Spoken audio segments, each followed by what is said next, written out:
Just charge it to your card, my brother mocked, expecting me to pay for his lavish party. I left right away. An hour later, my phone exploded with messages. The city skyline stretched before me, glittering under the evening sky as I sat in my car outside the lavish venue. Inside, the music thumped and children laughed, the sounds of an extravagant birthday party that I had unknowingly funded. I adjusted my tie, exhaling slowly. Tonight was Lily's birthday, my niece, and for years I had played the role of the generous uncle, paying for her school, her clothes, even this over-the-top celebration. And yet I knew how this night would end. Jacob, my younger brother, had always been the golden child. Growing up, our parents showered him with praise and attention while I faded into the background. He was the charming one, the one who got away with bad grades, reckless spending, and every mistake because he just needed a little guidance. I, on the other hand, was expected to be responsible, to pick up the slack, and as I learned over the years, to be his financial safety net. At 38, I had built a successful career as a software engineer, earning well and living comfortably. Meanwhile, Jacob had burned through every opportunity handed to him. He had dropped out of college, jumped from job to job, and somehow managed to convince our parents, and me, that his failures were never really his fault. I had covered rent for him when he was between jobs, which was often. I had paid off his debts when creditors started calling. I had even co-signed for his car loan, a sleek BMW he flaunted like a prize, despite never making a single payment himself. I told myself I was doing it for Lily. She didn't deserve to suffer because her father refused to grow up. But the truth was, I had let it go on for far too long. The final straw had been a quiet realization over coffee one morning, scrolling through my bank statements. I had spent tens of thousands of dollars on Jacob over the years with nothing to show for it.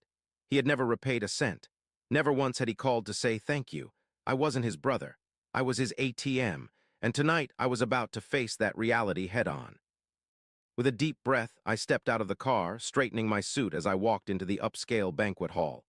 The scene inside was as excessive as I had expected: crystal chandeliers, an ice sculpture, a hired magician entertaining a crowd of kids. Everything screamed money, yet I knew Jacob barely had a dollar to his name. "Look who finally showed up," Jacob greeted me with a grin, drink in hand. He was dressed in an expensive suit, likely paid for with the money I had lent him last year.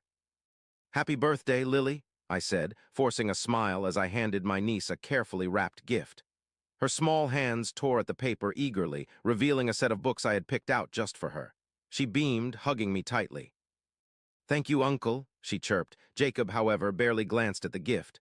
"Books? Man, you really are boring," he scoffed, shaking his head. "You should have just given her cash like everyone else." I clenched my jaw, brushing off the comment. It was nothing new.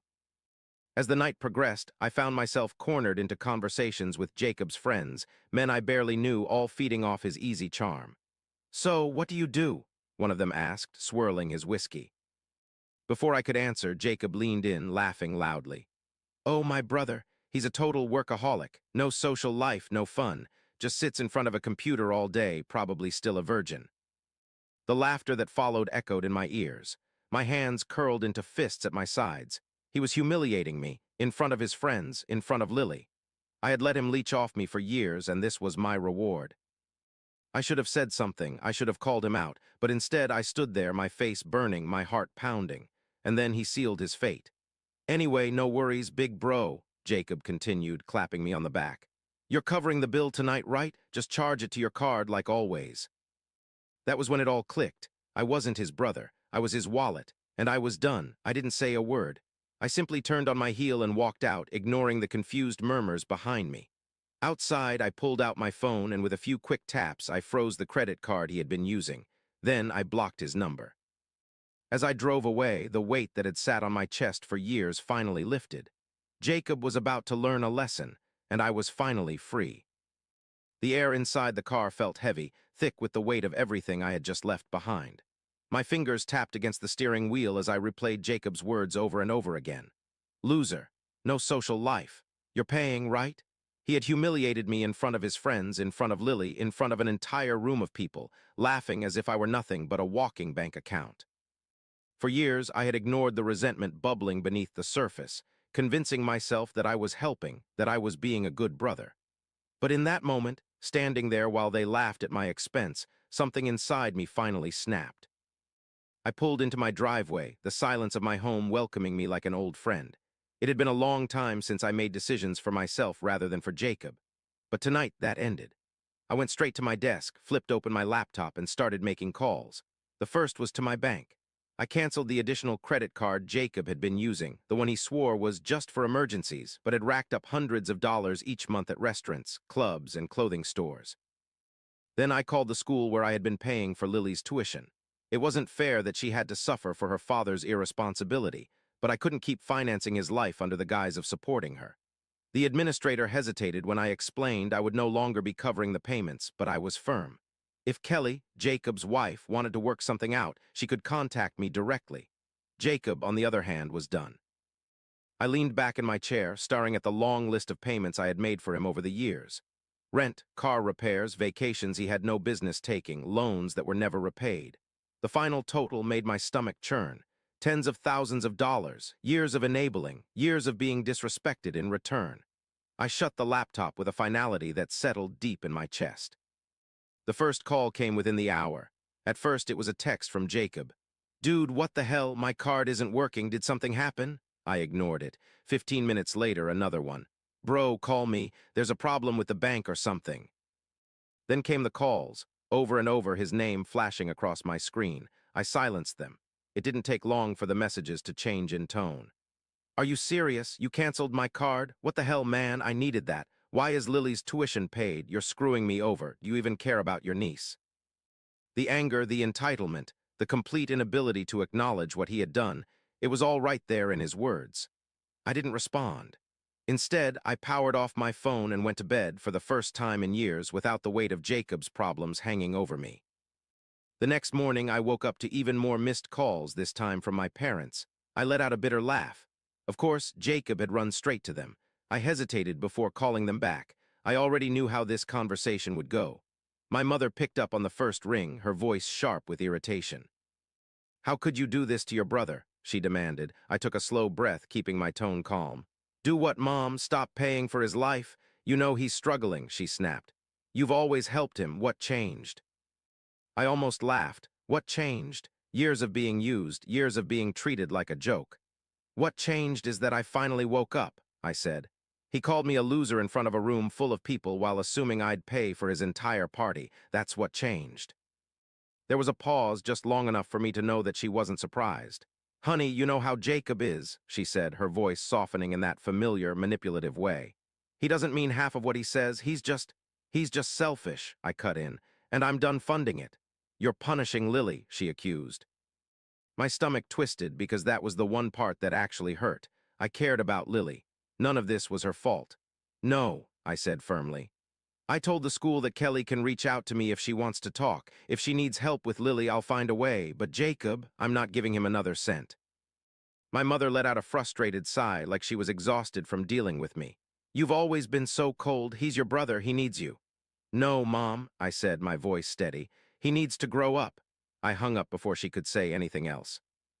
Hours passed before Jacob tried calling again.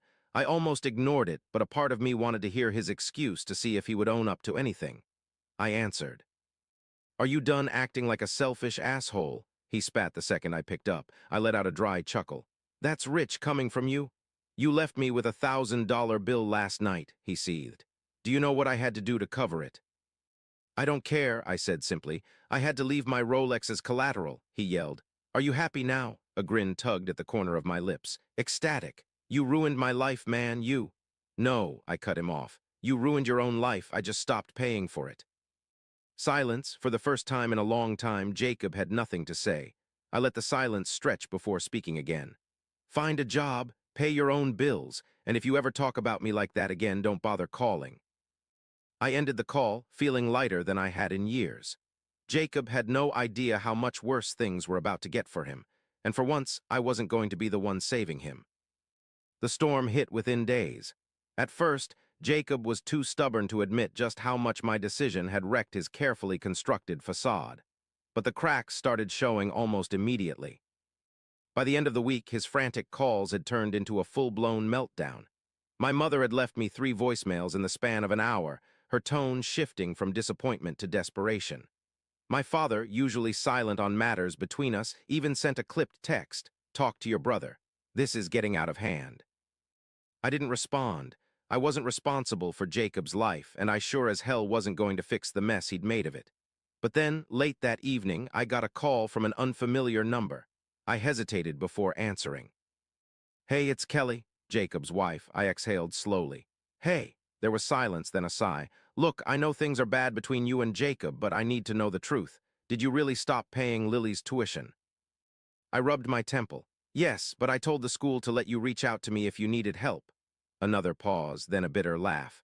Of course you did. Jacob made it sound like you were cutting Lily off entirely. I should have known. Anger flared in my chest, but I swallowed it down.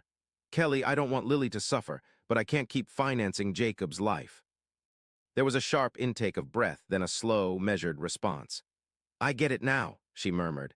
I didn't before. I thought maybe you were just being tough on him, but he never told me where the money came from. I just assumed he had savings or a trust from your parents or... I let out a humorless chuckle. Nope, just me for years. Silence stretched between us, then softer, he lied to me. I didn't answer. There was nothing to say. She cleared her throat. I need to figure out what to do next, but I appreciate you being honest with me. The call ended, but I knew that conversation had just set off a bomb in Jacob's life, and I was right. Within days, Kelly had uncovered just how deep the lies ran. The tuition, the rent, the BMW, even the extravagant birthday party. It had all been paid for with my money, and now, with that lifeline gone, everything was crumbling. Kelly didn't waste time. She packed up her things, took Lily, and left to stay with her parents. Jacob lost it. The first I heard about it was through another one of my mother's voicemails, her voice tight with barely restrained panic. Your brother is in trouble. Kelly left him. He's losing everything. Do you really want to abandon him like this? Yes, I did. But I didn't say that. Instead, I ignored the message and went on with my day. Jacob, however, wasn't willing to be ignored. It started with more texts, more calls, more messages from unknown numbers. Then he showed up at my apartment. The pounding on my door was relentless. I considered not answering, but I wasn't in the mood for him waking up my entire building. When I opened the door, I barely recognized him. Jacob, who always prided himself on looking effortlessly put together, looked like hell. His hair was disheveled, his expensive shirt wrinkled, and there was a wildness in his eyes that I had never seen before. You happy now? He spat the second I opened the door. I leaned against the frame. What do you want, Jacob?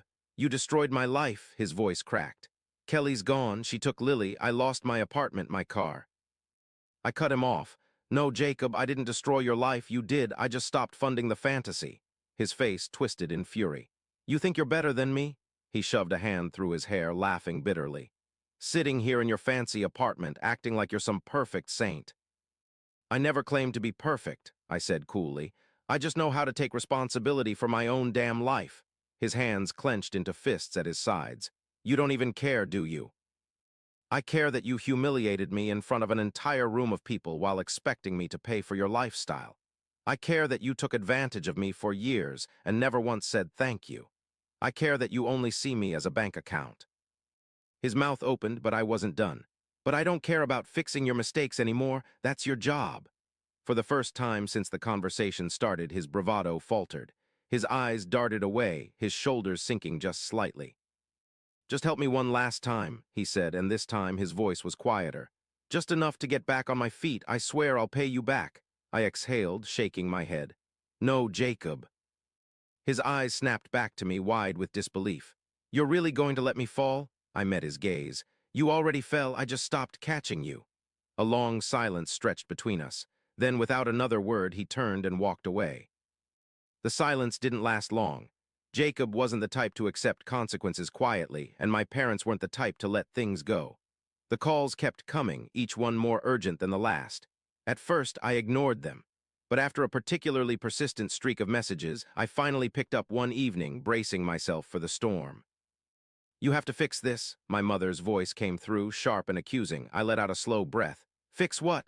Jacob, she snapped, as if it were the most obvious thing in the world. He's lost everything, he's barely getting by, he's your brother. I rubbed my temple. And, she sputtered, as if she couldn't believe my indifference. He's struggling and you're just sitting there doing nothing. This isn't how family works. I clenched my jaw. Funny, I don't remember anyone stepping in to help me when I was the one handling all of his problems. My father's voice cut in deeper, more controlled. It's gone far enough, son. He's your little brother. He made mistakes, but you don't just abandon family. I let out a bitter chuckle. That's rich, coming from you. You never abandoned Jacob, but you sure as hell abandoned me every time you chose him over me. The words hung heavy between us. My father was silent for a moment before exhaling sharply. That's not fair. No, I challenged. Every time he screwed up, I was the one cleaning up his mess.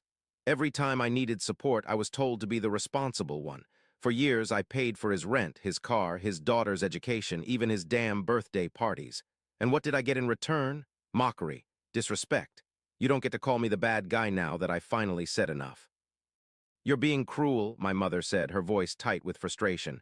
He's living in our basement. He has nothing. He's miserable, I scoffed. And whose fault is that? Another silence.